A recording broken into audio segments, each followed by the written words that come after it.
Yo, what is good, Mukbang Train viewers? Today we got the NBA Logical Rewards by Sporting Logically. I just thought I'd give a reaction to this, just because I mean, I've been doing reaction videos for a minute on my channel, and they do fine. So, I mean, I don't see why not. So, let's get into it.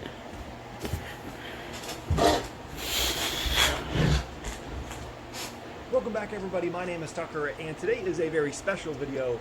It is the 2020 NBA Illogical Awards. And it feels kind of weird to say, but this is the 4th annual Illogical Awards. This is the 4th year that I've done this. But if you missed any of those previous ones, here's how this works.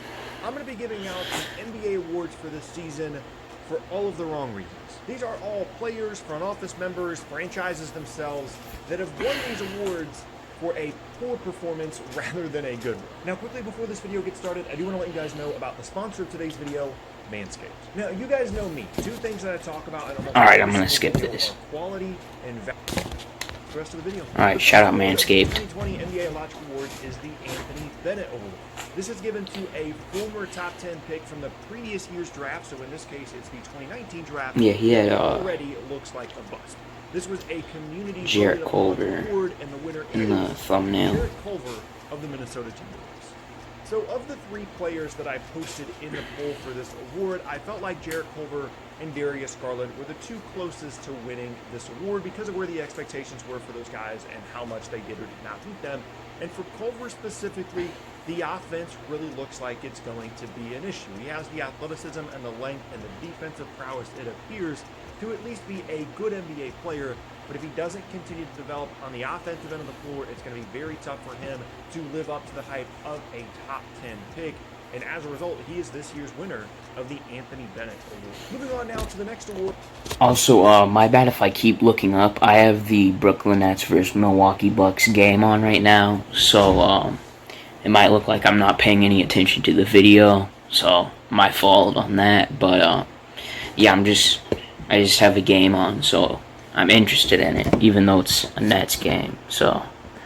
And it is the Billy King Award, given to a team that made a blockbuster trade that is most likely to come back to haunt them. And this year's winner is once again the Minnesota Timberwolves, and trading away their 2021 first-round pick in exchange for D'Angelo Russell. Now, when you look at, I don't think that'll be that big of a deal. There's really not that many to pick from that could potentially be in this category. But once I started looking, this one became a pretty glaring example of exactly what the Billy King Award is all about. It's not that there's a 100% chance that this trade is going to backfire on the Timberwolves, but more so that it's at least kind of likely that this has a pretty disastrous effect on their franchise moving forward. I understand that the pick is top-3 protected and they got rid of Andrew Wiggins in the deal, but if things don't go well this upcoming season, he's 41% from the field. In Minnesota, they're going to be very limited. Oh, that's with Minnesota. Okay, never mind. If they don't keep that first-round pick in 2021. Next up now is the Vivek Ranadive Award, given to the most dysfunctional franchise in the NBA, and this was once again a community award. And this year's winner, let's go. Now, to be honest with you guys, if this was 100% up to me, I would have given this award to the Cleveland Cavaliers rather than the Knicks for this season. But that's one of the great things about having you guys vote on these awards. The Cavaliers had a lot of things go wrong this season, but the most important to me is how disastrous of a hiring John Beilein as head coach ended up being, and not even making it through his first full season and some of the financial things that go along with that. But ultimately, the Knicks are still the Knicks. They're still not making very much progress at all. Yeah, they had 2 max spots and got, what, Julius Randle and a couple vets. But they still have one of the worst owners in the league. They still have a very limited direction and a limited young talent pool as well. So apart from their cap space and the name that they have attached to them, not a whole lot going for what is still a very dysfunctional franchise in New York. Next up now is one of my favorite awards. It's the Bucket Chucker Award, given to a player that is one of the most high-volume, inefficient shot takers in the entire league. And this year's winner is Devontae Graham. Let's go. I was really surprised by this one. I had to get a quick pause in there. Give this to Devontae Graham because I think he's a good player. I think he's done a lot of good things in Charlotte. Great player, but like he's just not efficient. But when Yeah. you really start to look at some of the field goal attempt numbers compared to his percentage, there was really no other person to pick for this award. Like I said, I didn't want to pick him, but the stats are so glaring for Graham this year. Now, obviously, you also have to take into account that the supporting cast on the offensive end of the floor is not great in Charlotte, and that's one of the reasons why he has to take so many shots. And he takes a lot of tough threes, so it's not necessarily surprising that his percentage is this low, but it is surprising to me that he ends up being this year's winner of the Bucket Chucker Award. Next up now is the Landry Fields Award, given to a player that has shown promise in the past, but took a step back this season. And this is once again Another ad. put it on the award. And this year's winner is Gary Harris. Of the Denver Nuggets. I see Now, that. Incidentally, Harris won this award last year as well when I was the one picking it, and now this year when you guys are the one voting on it, he wins it once again. He has been on a downhill trajectory over the last couple of seasons, especially on the offensive end of the floor. I don't know if it's injury stuff. I don't know if it's a confidence thing. Whatever it is, Gary Harris just isn't the same player offensively that he has been in the past. He still does a lot of other good things well, but if you're looking for a prototypical, this guy used to look like he was an up-and-coming player, and now his value is certainly decreasing around the league. That player is Gary Harris, both last year and this year, making him this year's winner of the Landry Award. We move on now to another one of my favorite awards. It's the Big Man Small Boards Award, given to an NBA big Big that is Man either unaware Small of their size or Boards. simply unwilling to use it to pull down rebounds. And this year's winner is Lauri Markkanen. Lowry? I don't think that's his fault. That's all on Jim Boylan. He's got career lows in pretty much every single significant box score statistical category, and that certainly includes his rebounding numbers as well. In fact, among all forwards and centers in the entire league, Markkanen is the only one to play over 29 minutes per game and pull down less than 6.5 rebounds per game as well, and he has the fourth lowest total rebound percentage of any forward and center across the entire league. Which, when you combine that with how much he's on the floor, there was And plus, it's not really this award. what This he goes straight plays to the for. past and tells you exactly who's going to win it. And this year's winner of the Big Man Small Boards Award is Lauri Markkanen. Next up now is the Walking Turnover Award. He had which is Draymond Green in the thumbnail, so sorry if you guys don't like me spoiling it. Throughout the entire league. And this year's winner is Draymond Green of the Golden State Warriors. It's because they had him running an offense. That's just not how he plays. And I was really surprised as well. Typically, I give this to a guard. More often than not, it's a bench or a fringe starter guy that just doesn't have a very good assist-to-turnover ratio and isn't helping their team that much in the playmaking department while also coughing up the ball a lot. But the more I looked into the advanced stats, Draymond Green became a clear candidate, because when you look at his assist-to-turnover ratio straight up, it doesn't look bad at all. And I was leaning more towards, if I was going to give it to a forward, someone like Julius Randle, who basically has a 1-to-1 assist-to-turnover ratio.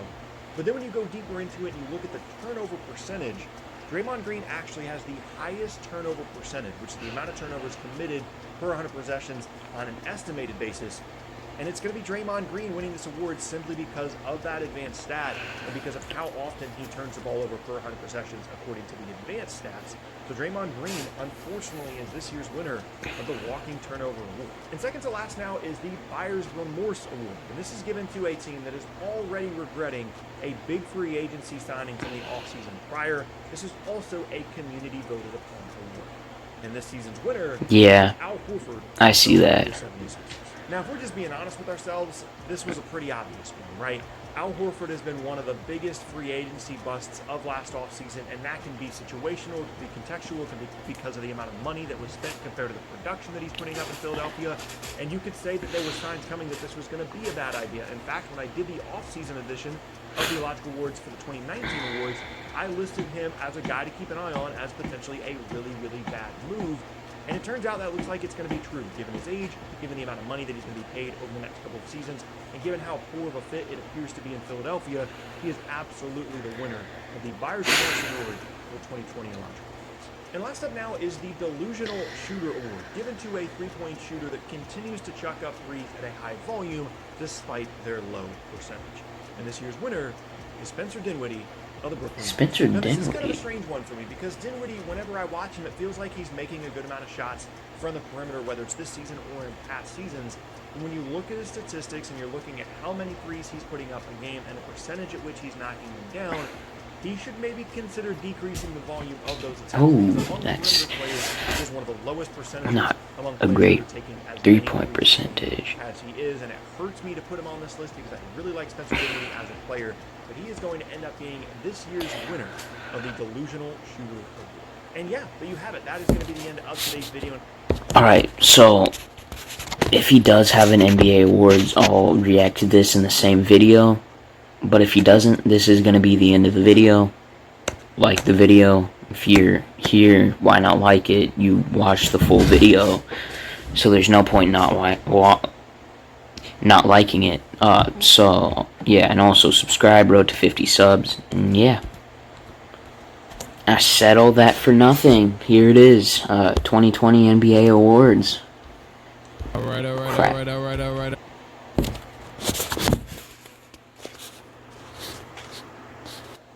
Alright, shout out click, but that's not the point of this video.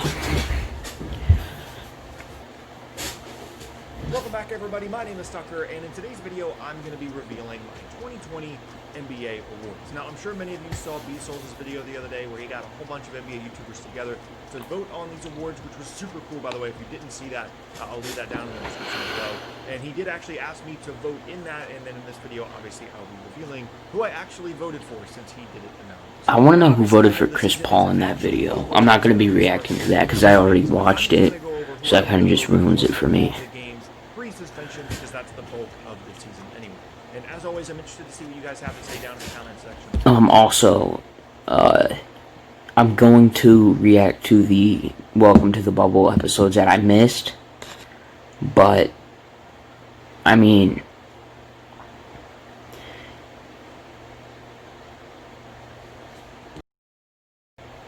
I missed out on all of those, so my fault that they're all going to be coming out late, but hopefully those will all line up with the next Welcome to the Bubble episode. So yeah, let's just get into this.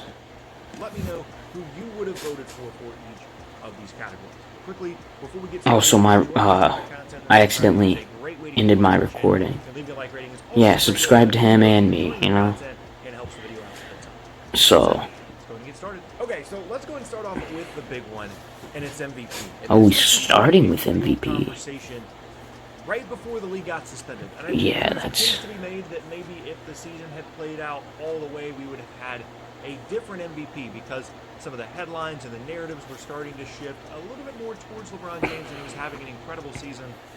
But I think ultimately, if we're going by the game's pre-suspension, Giannis Antetokounmpo is the MVP, and coincidentally, that's who I predicted would be the MVP before the season, which I understand wasn't necessarily a flashy pick, but I did this big long video giving my reasoning why it would be Giannis, and I think that is the right guy to vote for. Both players had incredible seasons. It's pretty clear that those are the two guys you kind of have to pick between. But when you're looking at the statistics, Giannis is better in lower minutes. When you're looking at team records, yeah, and I already talked about this in Colin Cowherd's, in my reaction to Colin Cowherd's video, so. Obviously, we're going to kind of have to wait and see where things go for Giannis's career moving forward, both in terms of his free agency, but as well as his perception around the league. This is a big postseason for him and the Bucks because if it doesn't go well, the Bucks are going to start getting nervous that Giannis is going to leave in 2021. But if it also doesn't go well, Giannis is going to have to start worrying about this perception that he and the Bucks are a regular season team and player if he doesn't get it done in the postseason. At least for the regular season, for the second consecutive year, Giannis also had the best season in the league. I think he's the best player in the league in terms of the MVP, the valuable part of this award. I think it has to go to Giannis, and so he ultimately will be.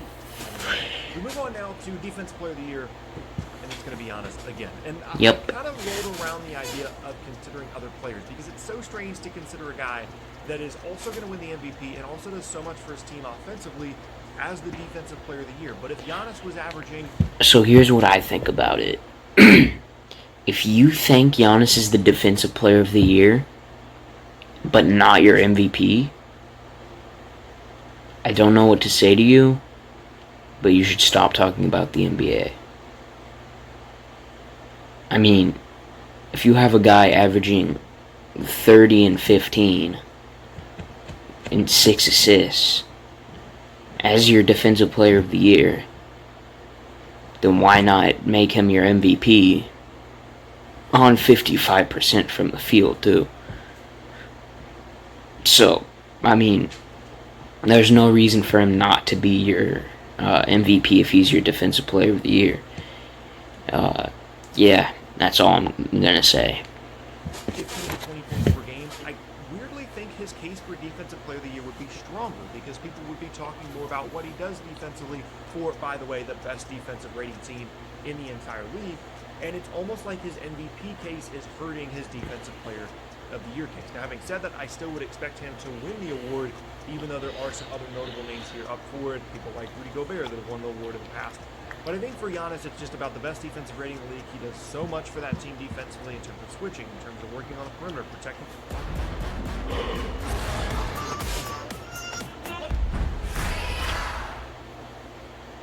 Meditate with your screen locked. Start a free trial of YouTube Premium and unwind uninterrupted. Protecting the rim, getting in passing lanes. And like I said, I don't want to discount what he's doing on the defensive end because of how good he's also been on the offensive end as well. I think it's been an incredible season for both him and for the Bucks in terms of those offensive and defensive ratings, in terms of the statistics for him, in terms of the impact for him. And so I would pick him and vote for him to win both the MVP as well as the defensive player of the year. Alright, hold on. I'm gonna do something real quick.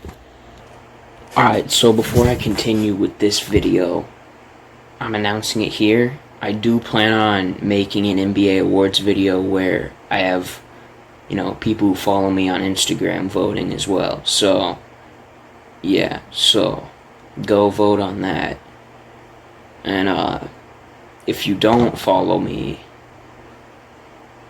I guess say something in the comments and we can do something about that. But yeah, let's just get back into it. We'll move on now to maybe the most hotly contested award, I guess, at this point, and that's the Sixth Man of the Year award. And there's two guys for the Clippers you can consider with Montrezl Harrell and Williams, a handful of other guys around the league you can consider as well. But I actually went with Dennis Schroeder. When you look at his statistics for the season, he has had a really... I've agreed with everything so far. I will admit, part of me just wants to do something a little bit different with this and not just give it to Lou Williams again. And so that had me gravitate towards Dennis Schroeder, but he's also absolutely had a Sixth Man of the Year caliber season. Only one starter. That's kind of surprising. I guess with Shea and Chris Paul, unless one of them get injured or are load managing, there's really no point in not starting him. Or there's no point in starting him. And Shea Gilgeous-Alexander. And a bit of a bounce back for him perception-wise, because when he came over from Atlanta to Oklahoma City, his first season wasn't great, and even the few seasons that he was in Atlanta as a starter didn't look outstanding. So a bit of a bounce back season for him, as I said, perception-wise, and winning this award would go a long way for him in terms of people understanding how good he is and how big of an impact he can make around the league. So Dennis Schroeder would be my pick for Sixth Man of the Year. Next up now is the Rookie of the Year, and I made a couple of videos about this throughout the season, about how it was possible for Zion Williamson to win the Rookie of the Year, despite missing all those games, just because of how big his impact was. But the problem is he just didn't play enough games, and obviously, the league being suspended certainly didn't help that. And I made the comparison in the past of when Joel Embiid didn't win the Rookie of the Year that Malcolm Brogdon won it, and it's just availability. It's about the amount of games that he played. Availability is the best ability. It's not like it's a consolation prize. It's not like Ja Morant wins by default. He had an incredible season, a Rookie of the Year caliber season in any other year, and obviously he wins it this year. But if Zion played the whole season, or if he played 50 or 60 games, he probably wins this award if he continues the statistics that he put up in the very limited action that he had this season. But ultimately, I went with Ja Morant. They are currently having more team success. We'll wait and see who ends up actually winning the 8th seed. Both players had an incredible rookie season. Stadia streams games direct.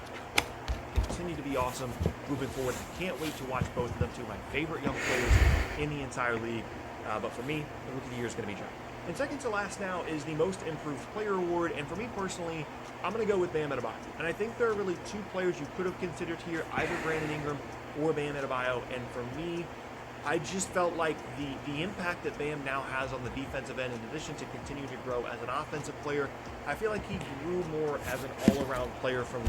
Yeah, I agree with this. If there's one thing that I'm going to be wrong about for my award predictions, it's going to be the Most Improved Player. Because I believe Bam and Brandon Ingram both have almost equal chances to win. I see a lot of people saying that Brandon Ingram should win it. I see a lot of people saying Bam. I personally think Bam should win it. It is what it is. I will be mad by. I gotta stop speaking so much. I will not be mad if Brandon Ingram wins it. I'll only be mad if Devontae Graham wins it. And that's not a knock on Devontae Graham. That's just saying he's so inefficient. Like, I feel like he didn't make a jump because he was, like, training so much during the offseason. I think he made the jump because of a minutes increase. And that's not me saying that Devontae Graham didn't make a big jump. He did, don't get me wrong. But it's just not a big enough jump, in my opinion, for him to win it. So, yeah, sorry if I seemed a little bit ranty there, but... The statistical case is honestly more on his side in terms of the improvement in his points per game and things like that. But I also think a lot of that had to do with the increase in the opportunities that he was getting in New Orleans. Obviously improved as a player, had a much better season. But for Bam, the situation didn't change a ton around him, except for the fact that Hassan Whiteside is now gone. And I just feel like he improved more as a player, and that's kind of the direction that I typically like to go with this award. There's nothing wrong with picking Brandon Ingram if you want to, but for me personally, I'm going to go with Bam Adebayo as the most improved player for this season. And last up now is an award that I think is actually really interesting for the first time in a long time, and it's the Coach of the Year award. And we've got a ton of candidates this season. Mike Budenholzer is the coach of the team with the best record in the league, best defensive rating, one of the best offensive ratings. He's going to have the MVP and the Defensive Player of the Year, probably. And anytime you have the most wins in the entire league, you're up for Coach of the Year. You've also got Eric Spoelstra, who has done a really good job in Miami this year and a huge record turnaround for them in terms of win-loss, and has put together a team and coached a team that really works well together and is better than the sum of its parts, and has overachieved certainly this season in terms of the caliber of the roster, at least in my opinion. I think Frank Vogel also has to be mentioned. Yes, I understand that he has Anthony Davis and LeBron James, but he's gotten that roster to really be invested defensively, and they've had a great season. Yeah, so here's the thing when people are like, oh, this guy's only a good coach because, you know, he has good players. Yeah, but part of coaching is managing players' egos, like, say, like Steve Kerr with the Warriors, right? I feel like, yeah, he had amazing players, but you also have to manage their egos. You have to allocate minutes. You have to make people certain scoring options that they may not want to be. Luckily for him, Curry really doesn't care. He can play with anyone. And then Clay is Clay, so it doesn't matter with him. I mean, he could go off for 60 any night he wants to. You know. Maybe that's kind of bold, but I mean, you've seen the performances he puts up. When he gets hot, he gets hot. He doesn't need to dribble either. That's why he's a perfect player for any team. He can do everything without dribbling. He dropped 60 points on 11 dribbles. It's not something you see a lot. So yeah, if you say someone doesn't have a case for winning Coach of the Year just because they had good players, your argument is invalid in my opinion. And some of the Sorry if I once again seemed a little ranty. Coach of the LA Lakers, he's navigated those things beautifully. But the guy that I would ultimately go with is Nick Nurse, because this Toronto Raptors, my vote as well. Like, don't get me wrong, they're a good team. They've got good players. Pascal Siakam's very good. Kyle Lowry, Fred VanVleet, OG Anunoby, all these different guys on their roster. But I think that they've overachieved more than any other team in terms of their offensive and defensive ratings, in terms of their records. They're incredible defensively. And to go from winning a title, losing your best player, and then turning around and not having any kind of hangover, which would have been forgivable with or without losing Kawhi Leonard, and to turn into still a top 3 team in the Eastern Conference is an incredible coaching job. And it's a testament to how good of a season Nick Nurse has had as a coach and how good of a coach he is. And I think it's one of the more impressive Coach of the Year winning seasons we've seen in a very, very long time. So any of those other guys in any other season, I think, would have been very easy to consider them and to have them win this Coach of the Year award, whether it's Spoelstra or Vogel or Budenholzer. But ultimately, Nick Nurse, I think, has done the best coaching job, almost by far, of any other coach in the league with that Toronto Raptors team, and that is who I would go with as the Coach of the Year. And there you have my 2019-20 NBA award ballot. For MVP and Defensive Player of the Year, we have Giannis Antetokounmpo. There's a minute left. I don't know what that's going to be. I'll just watch until I think it's appropriate to pause. So let me know who you would have picked for each of these categories, but also a little bonus for the Okay. Oh, wait, hold on. What's that little bonus? the people that made it to the end of the video. I'm going to start working on some stuff very, very soon. Okay. If you have some suggestions. So, here are my opinions. I agree with everything on this list. Like, it's surprising because this is my exact, these are the awards I have exactly. So, I think it's valid if you switch AD and Giannis out for Defensive Player of the Year, but I think Giannis has that by far. Sixth Man of the Year, there are like 50 players that you could choose, and I wouldn't be mad with, so that's okay. Rookie of the Year, if you say Zion, he didn't play a third. He barely played. No, he didn't play a third of a shortened season, so, And then Bam or Brandon Ingram, as I said earlier, it doesn't matter. Coach of the Year, that's the toughest one. I think it's Nick Nurse because I think just the Raptors are and have been just the best coached team for, 2 years in a row now. And then, yeah.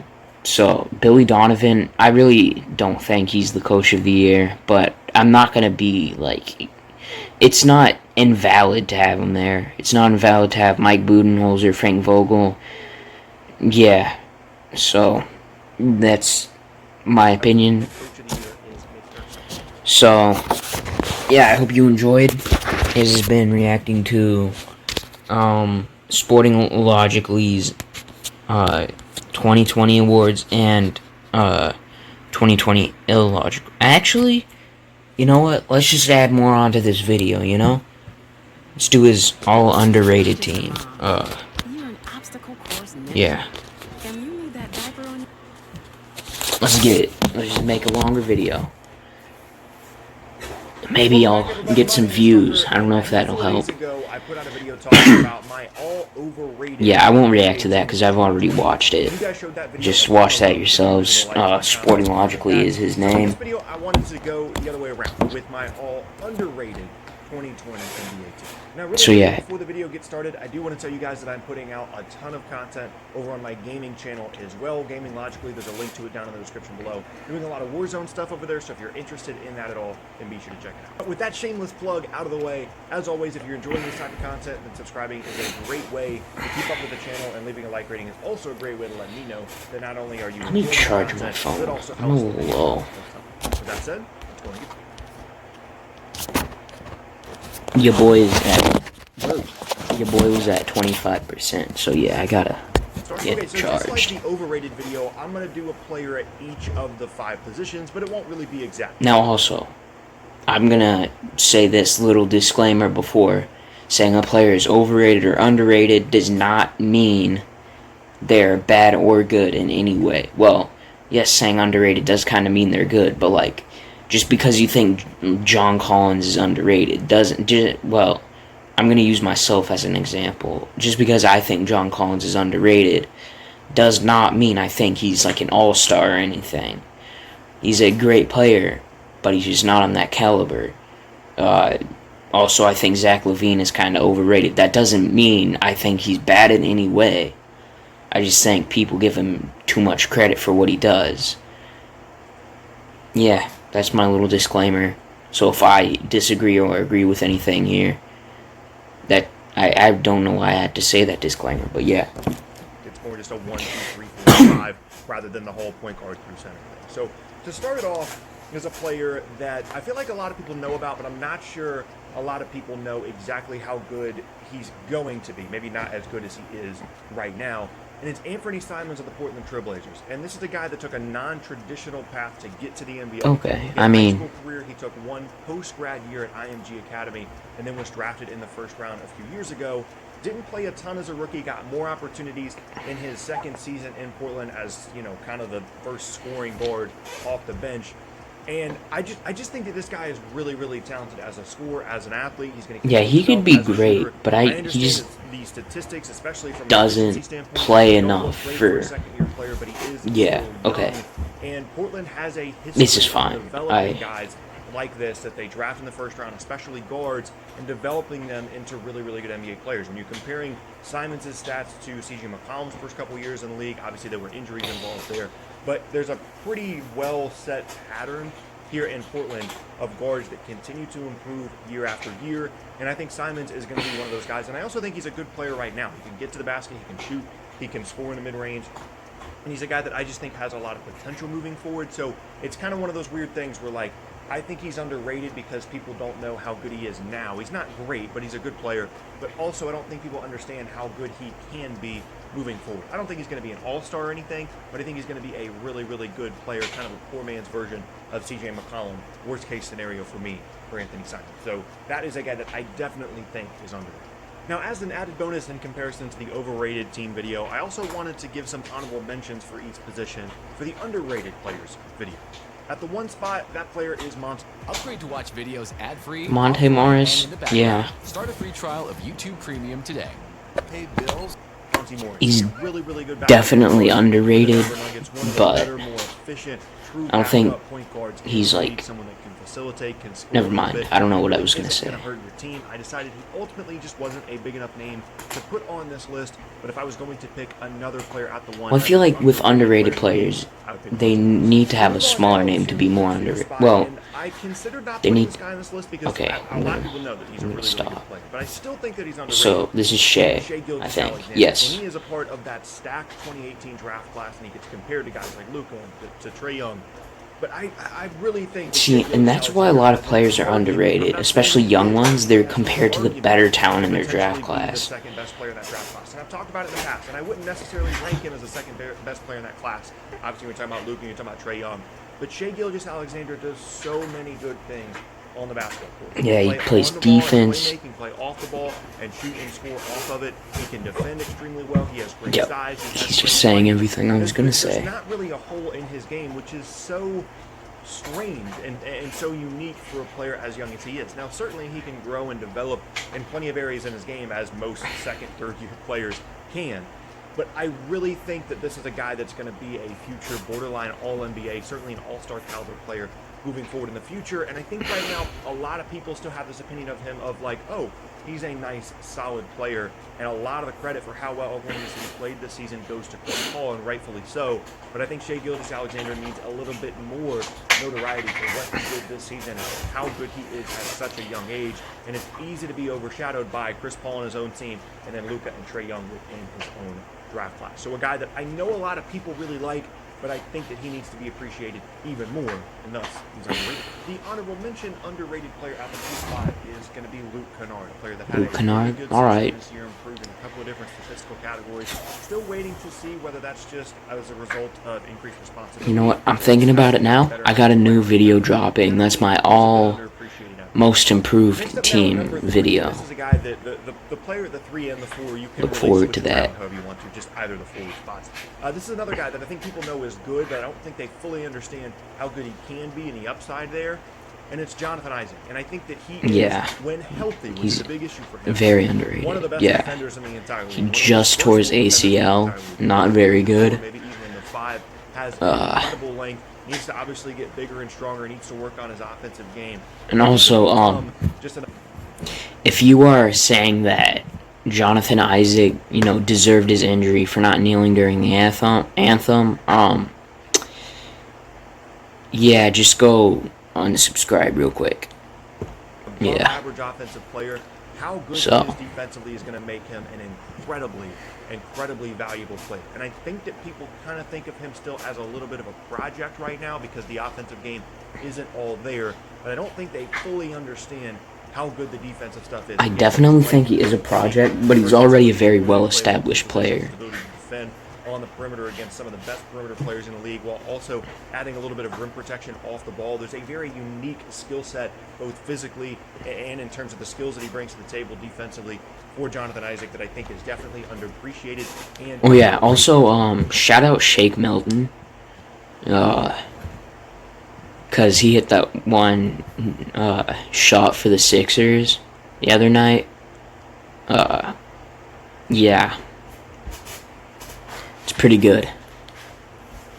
about him, and in a situation in Orlando that doesn't get a ton of publicity and a part of a crowded front court that has been crowded for a very, very long time in Orlando, I think Jonathan Isaac is a guy that needs a little bit more love. I need to go to thrown his way, sleep, and bro. I definitely think that he is an underrated player because, the defensive stuff doesn't get as much attention, is the offensive stuff. If he was as good of an offensive player as he is a defensive player, we'll be talking a lot more about Jonathan Isaac, and I think we will moving forward. He continues to improve on that.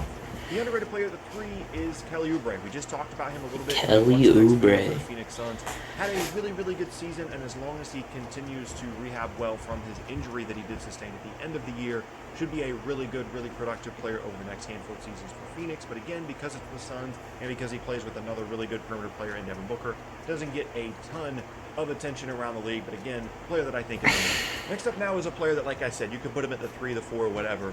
And it's Rui Hachimura of the Washington Wizards. Rui, I don't know, because he's not a good defender. But there's just something about watching him play that makes me feel like he belongs in the league. He's got like this Harrison Barnes type thing where everything he does is very square. He's not going to be a crazy athlete, but everything he does just seems so solid and so fundamentally sound.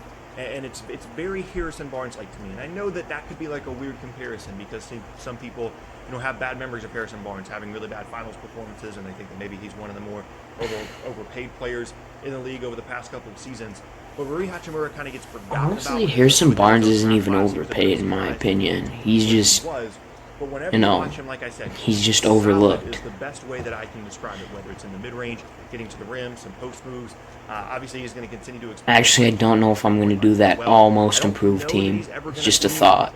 So, if I do drop it, don't be surprised. But he's still a very, very good player and someone that doesn't get talked about. And like I said, just it has room to grow and was a little bit of an older prospect by current draft standards, but still a guy that I think just he's not going to hurt you too much throughout his career. He's going to do a lot of good things for you offensively and defensively, and he's a player that I definitely think is a bit underappreciated in the number. The honorable mention at the 4 spot is Paul Millsap. This is a player that Paul Millsap, okay. A really good all-around player. Great defender, okay shooter. I mean, 44%, that's higher than I thought he was, but, had some injury issues and things like that. A little bit more under the radar on that team in comparison to some of his previous stops. Still a really, really good player. Last up now at number 5 is one of the surprise players of the entire season, and it's Richaun Holmes of the Richaun Kings. And Richaun Holmes is a player that has always had the physical skill set to be a really productive big in the NBA. And he's bounced around. Not someone you hear about a lot, but yeah, I see that. I see that. He really stepped up as a awesome starting caliber 5-man in Sacramento. Now, it's not like he's going to be an all-star or anything. When you're talking about points, rebounds, blocks, things like that, and the efficiency with which he scores from the floor and the athleticism that he provides, which is perfect for that Kings team with all the other athletes that they do have on that team, he really established himself as an incredibly valuable player and someone that is probably going to be getting a nice new contract at some point here moving forward. And it was just really strange to see such a big leap from a player that, like I said, it had an issue just finding a spot in a rotation and finding a spot that wanted to keep him around for multiple seasons. And for the Kings to get a player like that and to have him grow and develop as much as he did was huge for them. But I also don't think that people really know that it happened because it's the Sacramento Kings. People don't really pay that much attention to them as a franchise generally unless it's bad news, right? So a huge positive year for Richaun Holmes and somebody that I think is one of the most underrated bigs in the entire league. I'm hoping that he can continue to sustain that production and continue to develop as a player and continue to get a little bit more attention towards his game because, as I said, I think he is certainly an underrated player in the league in 2020. And then to finish the video off, we have our honorable mention at the 5 spot, and it's Derek Favors, a player that was really... Derek Favors, yeah, I agree with that. Once he did return, provided them some nice veteran leadership at the 5 spot, can score efficiently inside, can defend very well, a very good rebounder as well. Another guy in a theme in this video that's just a solid player, isn't going to hurt you a ton, and as a result is the honorable mention for an underrated player at the 5 spot. And yeah, there you have it. That is going to be the end of today's video, and I thank you all. Alright, this has been quite a long video, possibly my longest video ever.